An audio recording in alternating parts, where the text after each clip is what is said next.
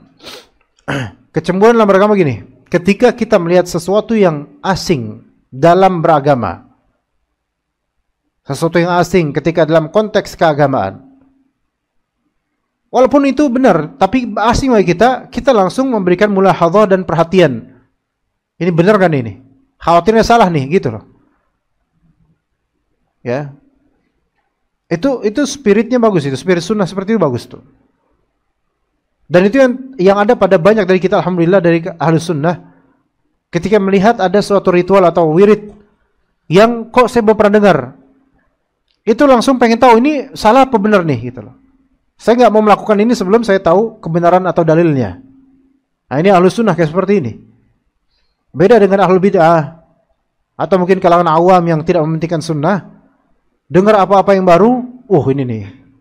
Walaupun dari orang, yang penting dari Habib inilah. Walaupun ini produk homemade, zikir homemade, produk industri kehabiban misalnya, yang kemudian terbit zikir baru. Ada selawat inilah, selawat itulah, selawat ini, baru diamalkan langsung, taklid buta dengannya, maka ini spirit sunnahnya hilang. Nah, kemudian poin kedua yang besar di sini yaitu ittiba'nya Umar kepada Nabi SAW. Hal yang pertama hampir beliau ingkari radhiyallahu anhu. Namun ketika Hasan bin Thabit menyatakan saya dulu pernah kayak gini kok, nggak diapa-apain sama Nabi, berarti ada ikrar di sini. Ini namanya sunnah takririyah namanya. Maka Umar pun nggak berani melangkahi Nabi SAW, walaupun beliau telah mati, nggak berani melangkahi beliau, melangkahi lebihnya atau melebihi sikapnya Nabi SAW, nggak berani beliau. Maka khalas, dibiarkan oleh Umar bin Khattab. Ya. Taib, dengan hadis ini ada menjadi dalil bahwasanya bolehnya seseorang melakukan insyad syair, yaitu melantunkan syair di masjid dengan syarat. Dengan syarat konten syair tersebut mubah atau baik. Konten syair tersebut mubah atau baik. Terutama misal kontennya adalah tentu untuk akidah, tauhid, sunnah, fiqih, dan seterusnya, maka ini justru menjadi hal yang disyariatkan walaupun itu berbentuk syair atau nazam, semacam syair, dan dilantunkan, itu nggak masalah. Ya. Ya seperti Alfiyah bin Malik atau nazam Alfiyah dari Ibn Malik dan lain-lainnya. Ketika itu dijadikan pelajaran, dihafal oleh para santri dan tulab, kemudian dilantunkan di dalam masjid, maka hal ini hal yang baik, nggak ada masalah sama sekali. Padahal itu adalah ilmu bahasa Arab, bukan ilmu syar'i secara zat. Itu aja boleh, apalah lagi kalau misalnya syair ini berkaitan dengan akidah yang benar, maka ini sesuatu yang baik, nggak masalah sama sekali. Dan itu di Masjid Nabawi, Masjidil Haram, biasa hal-hal seperti ini terwujud, biasa, nggak ada masalah sama sekali. Para penuntut ilmu rata-rata sudah merasakan hal seperti ini.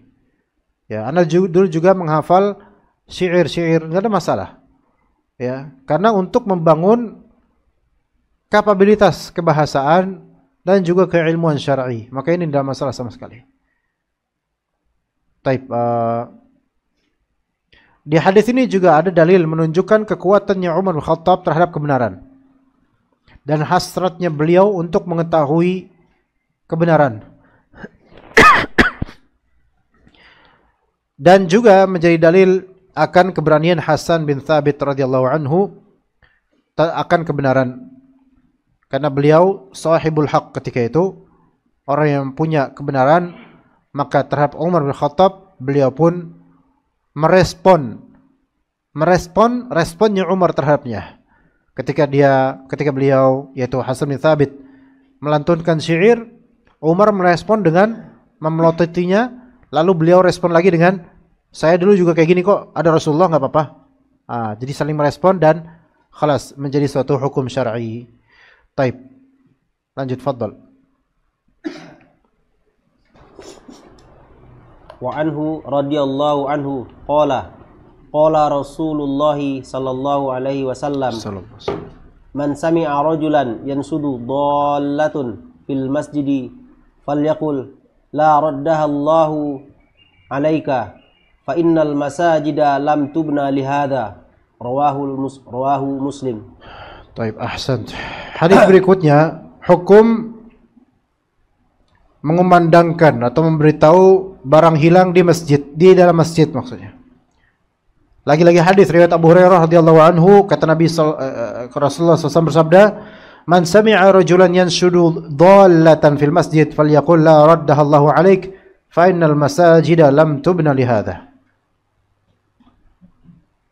Kata Nabi SAW, barang siapa yang mendengar seorang mengumumkan atau mengumandangkan dhallah, dhallah. Dhallah itu adalah kullu ma dhalla, segala apa yang hilang, gaib, tersembunyi, maka itu dhallah. Ya.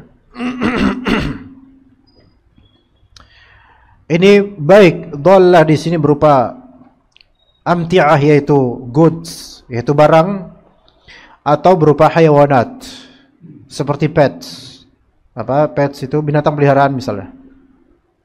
Maka semua ini masuk dalam benda yang hilang. Siapa yang mendengar orang yang bertanya, lihat barang saya enggak? Nah, gitu, lihat barang saya enggak? Gitu. Dan yanshudu, nasyada, yanshudu itu artinya bertanya, tapi seperti secara publik gitu, paham enggak? Secara publik. Faham maksudnya secara publik di sini kayak di depan atau pakai speaker gitu loh.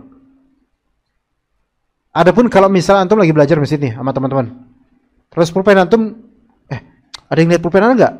Ini enggak masuk di hadis ini, kawan. Karena ini bukan ini cuma hal yang kecil biasa, enggak masalah. Tapi kalau dia sampai kemudian ke speaker, mikrofon, ke mimbar, Assalamualaikum warahmatullahi wabarakatuh. Waalaikumsalam warahmatullahi.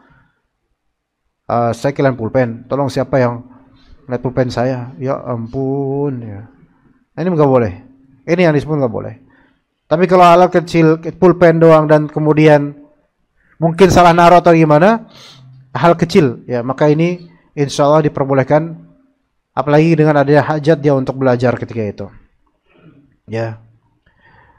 Taib insyad. Karena insyad ini memang biasanya dengan suara yang agak keras, yang membuat orang-orang pada dengar. Maka siapa yang mendengar kumandang dari pengumuman hilangnya barang, baik bertanya maupun mengumumkan akan suatu barang temuan, maka ini semua masuk dalam larangan ini. Dan bagi yang mendengar, maka katakan la raddahallahu alaika, semoga Allah tidak mengembalikannya padamu. Subhanallah. Ya, ini adalah ta'zir namanya. Adalah hukuman lisan bagi orang yang mengumumkan barang hilang. Namanya ta'zir, hukuman ringan. Yang menunjukkan wallahu alam ini bisa menjadi hal yang imma makruh, imma haram. Ya. Taib. Kenapa begitu? Sebabnya apa? Kok dilarang? Karena kata Nabi SAW, fa innal masajida lam tubna li hadza. Karena masjid tidak dibangun untuk ini. Nah, illat karena masjid tidak dibangun untuk pengumuman hal-hal seperti ini. Ya. Gitu. Untuk hal-hal yang sifatnya duniawi seperti ini. Ya. Adapun dengan illat ini menunjukkan bolehnya antum bertanya secara personal ke orang, "Afwan, antum melihat pulpen anda enggak?" Itu enggak masalah. Karena pertanyaan seperti ini enggak ada pengaruhnya terhadap tujuan pembangunan masjid. Gitu loh. Bisa dipahami enggak secara logika antum? Adapun kalau sampai antum umumkan sebelum Jumatan, jemaah sekalian rahimakumullah, ada pengumuman gitu misalnya. Dan pengumuman ini bukan berkaitan dengan kemaslahatan masjid. Kalau pengumuman tentang keuangan masjid, ini kan tentang umat gitu loh. Ada kaitannya dengan masjid ini sendiri. Maka fadhal. Ya. Tapi kalau tentang personal, itu tentang hal yang tadi pada Jumat pekan lalu ada HP yang tertinggal di pojok sana, bagi yang merasa memiliki HP itu maka bisa untuk menghadap ke DKM dan seterusnya. Ini enggak ada kaitannya coba sama masjid seperti ini apa coba? Ya. Kemudian pengumuman RT, pengumuman RW dan seterusnya enggak boleh, di masjid bukan tempatnya. Kecuali mungkin mushola yang bukan wakaf, fadl. Tapi masjid bukan tempatnya itu. Pengumuman supaya kumpul karena ada rundingan 17 Agustusan, apaan coba? Masjid bukan buat ini. Ya, bukan buat ini. Terus diadakan lomba makan kerupuk di dalam masjid, subhanallah. Ini jadi lafal illat yang Nabi sebutkan, fa innal masajida lam tubna li hadza, menunjukkan apa-apa perbuatan secara publik yang tidak ada kaitannya dengan maslahat masjid tidak boleh. Yang tidak ada kaitannya dengan masjid tidak boleh dilakukan di masjid, gitu loh. Kalau sudah menjadi kebiasaan, maka nanti akan ada celah-celah lain untuk orang bermudah-mudah di dalam masjid. Seperti itu. Ya. Taib. Terakhir, satu lagi, fadhil.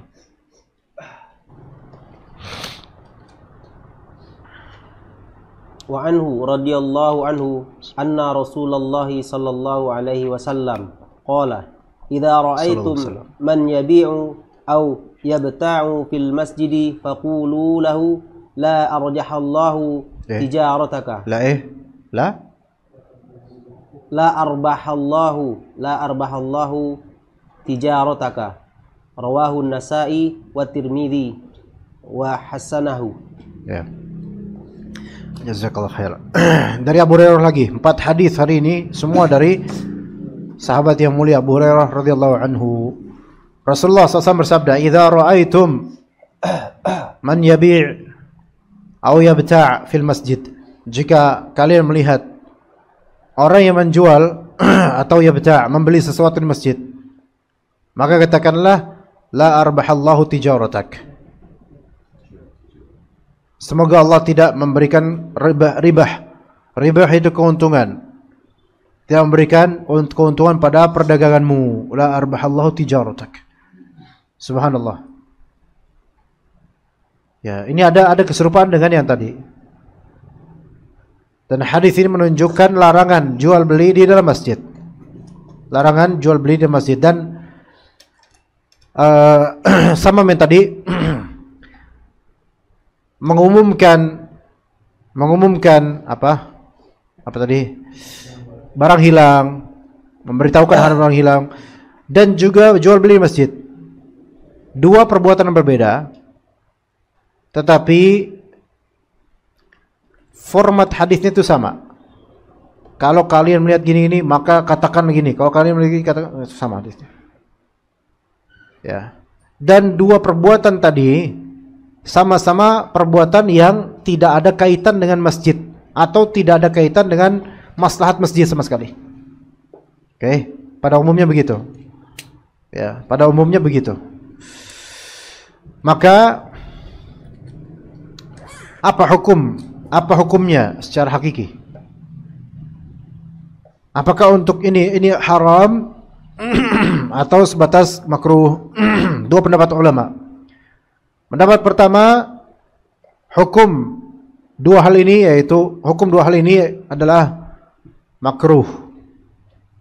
Maka makruh jual beli di masjid, juga makruh mengumandangkan barang hilang di masjid. Namun jika itu terjadi jual beli maka jual belinya sah. Kemakruhan jelas, kalau makruh itu kan enggak membatalkan akad. Kemakruhan itu enggak membatalkan perbuatan, tetap sah. Ini pendapat jumhur ulama dan salah satu riwayat dari Imam Ahmad, dan juga ini pendapat yang dipilih oleh Syekhul Islam Ibnu Taimiyah rahimahullah.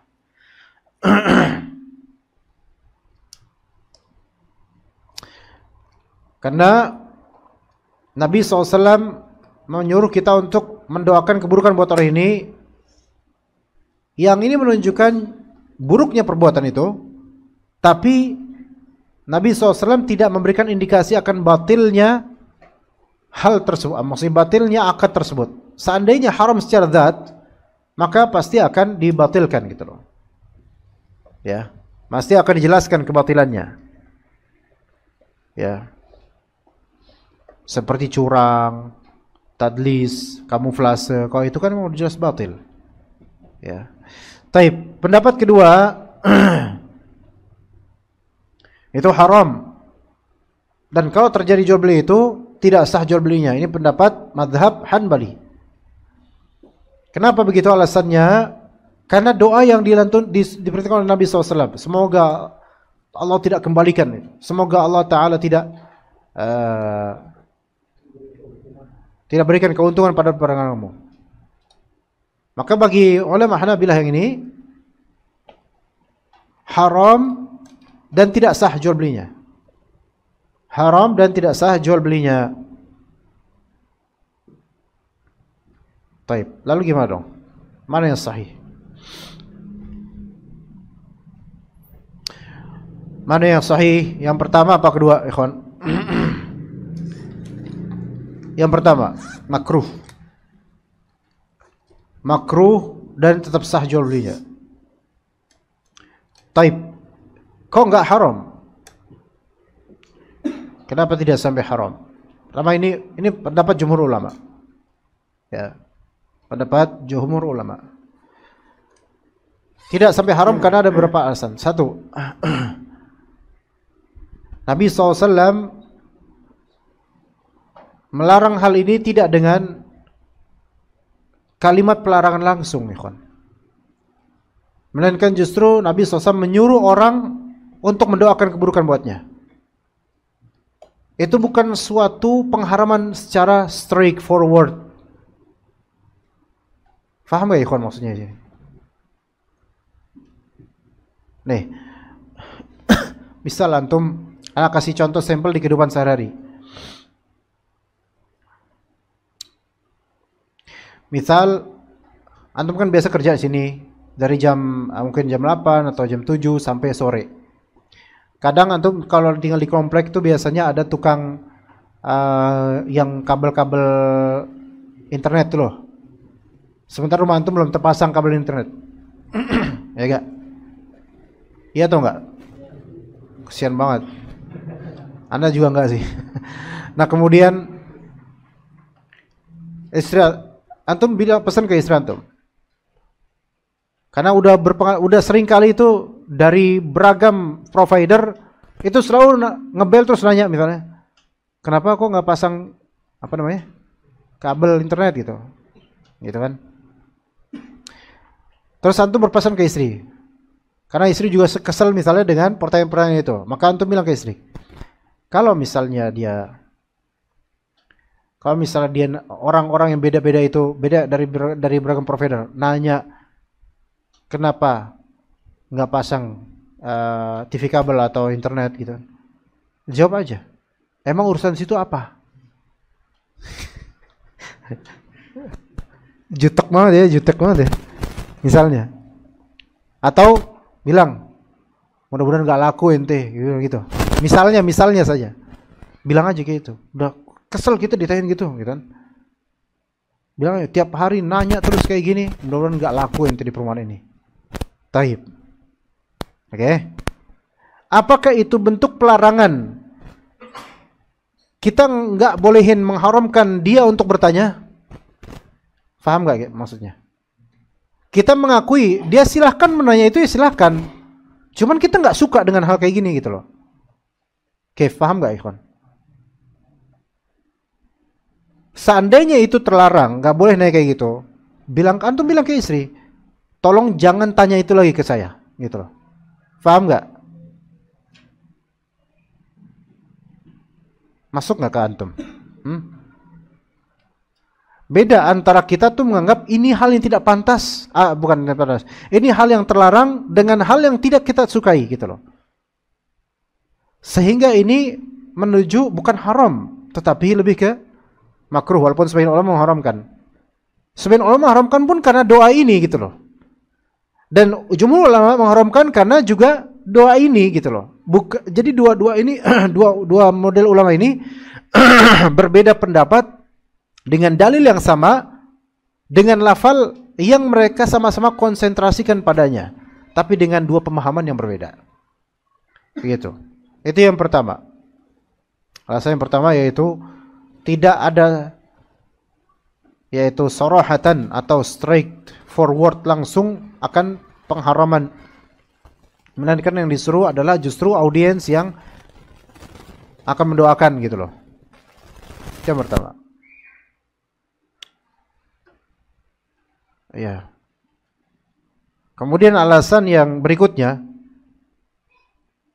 tidak ada indikasi batilnya, batil maksudnya tidak ada indikasi tidak sahnya perbuatan tersebut. Tidak ada indikasi tidak sahnya perbuatan tersebut.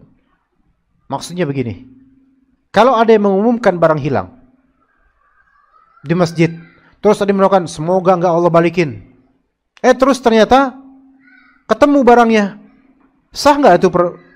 Sah nggak ya? Ya bukan sah nggak sah, ya kok ketemu ya alhamdulillah lah.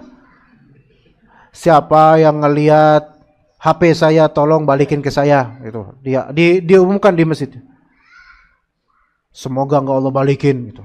Orang pada wih parah banget. Ada satu orang diri, ini apa HP-nya ya? Oh ini kemarin nyelip di sini Pak. Oh makasih. Apakah antum bilang tidak sah?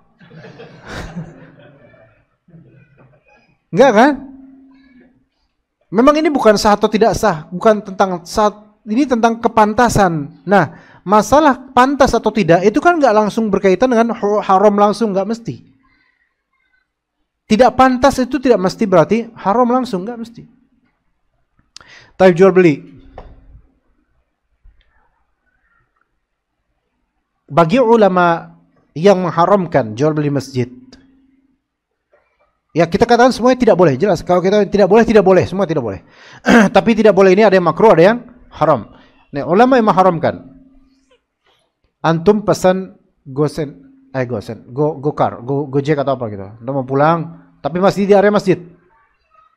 Tutuknya. Itu pesan dahlik lah. Tinggal nunggu nih. Ini ada transaksi di sini. Walaupun bayar belakangan, tapi kan akadnya kan ada di aplikasi. Maka antum nunggu, jalan. Udah datang. Ikhwan yang tadi ngeliatin, dia tahu, mesen Gojek nih. Pak, maaf, akhi. Antum mesen Gojek ya? Kenapa? Tidak sah. Kenapa antum? Karena ada pakai Grab. Kenapa? Situ pakai Grab.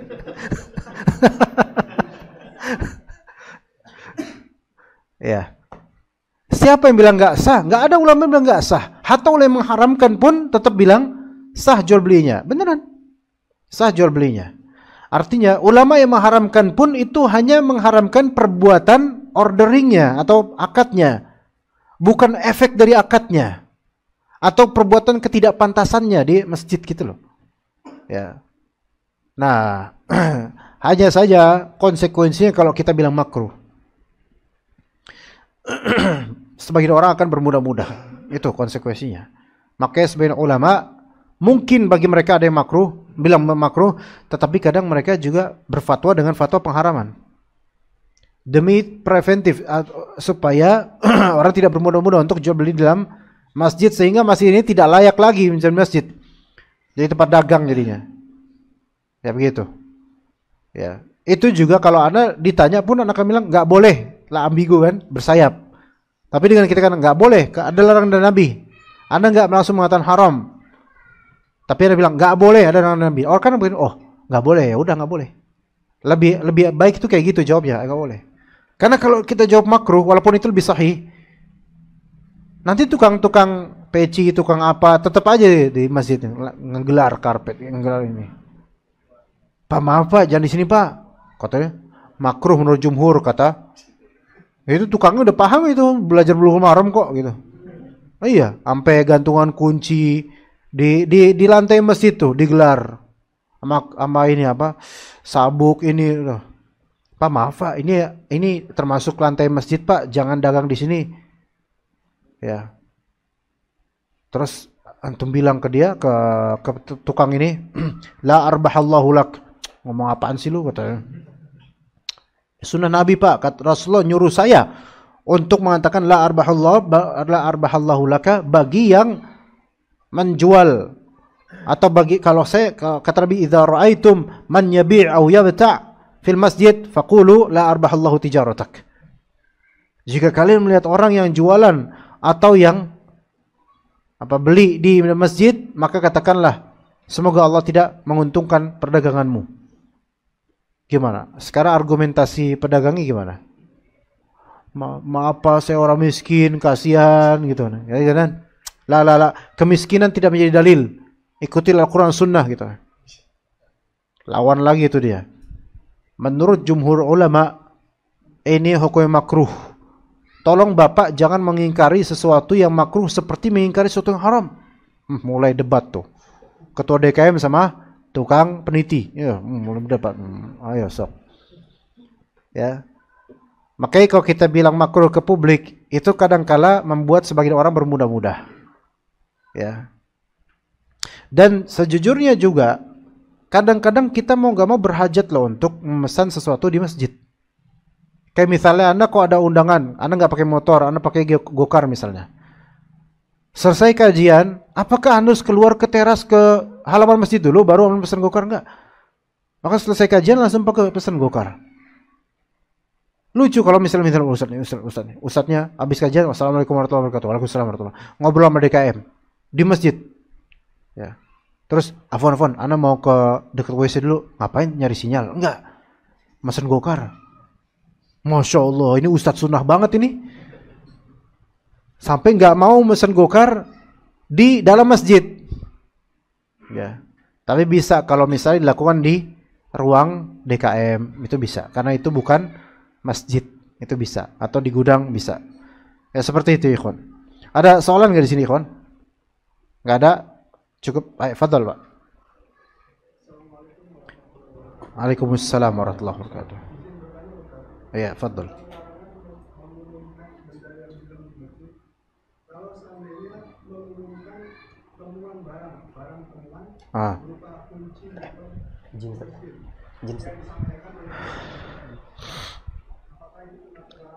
Ya, itu sama. Karena itu insyadud dhallah juga.